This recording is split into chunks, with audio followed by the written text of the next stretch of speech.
kaprobinsya dyan. Ito po ang laro ng mga Pilipino na hindi na uso ngayon. Na hindi pa uso internet. Yan. Ang galing ng kuya ko. Pero natutumbo siya minsan.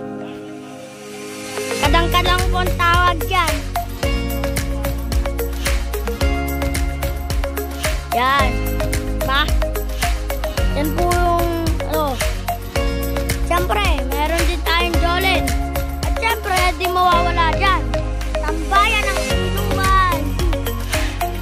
Tropa-tropa lang lahat yan. Taas, no? Maguluhan sila. May mga alak po dyan. May kinuha po si Kuya Martilyo. Ano kayang gagawin niya? Tara, samahan natin hanggang sa uli.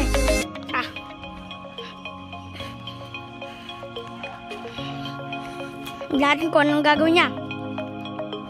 Ayun pala, kukunin niya pala yung ako na naipit kanina.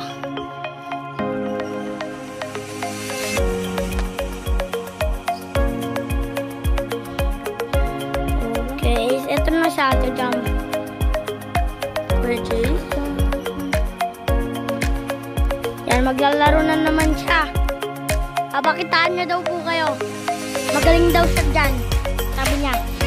Yan, di ba? Ang galing niya. Kaya niyo po ba yan? Paglakad ng dalawang kahoy ang gamit nang inaangat ang kawayan. Kaya niyo po ba yan? At nang hindi natutumba. And then, parang pupunta siya sa tambayan. Galing niya. Ang layo niya napunta niya. Galing ni Kuya, papunta nga siya sa tambayan. Ang galing. Galing-galing ni Kuya Jason. Yan lang po gamit niya. Hop. Yan. Tumba na siya.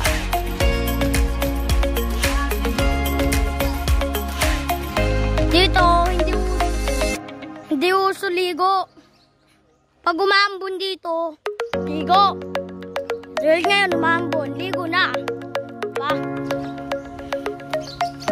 Ganun lang po ang ginagawa namin dito. Naglalaro kami ng Jolin.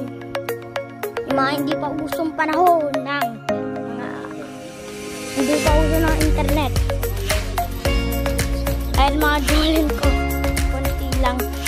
So yun lang po mga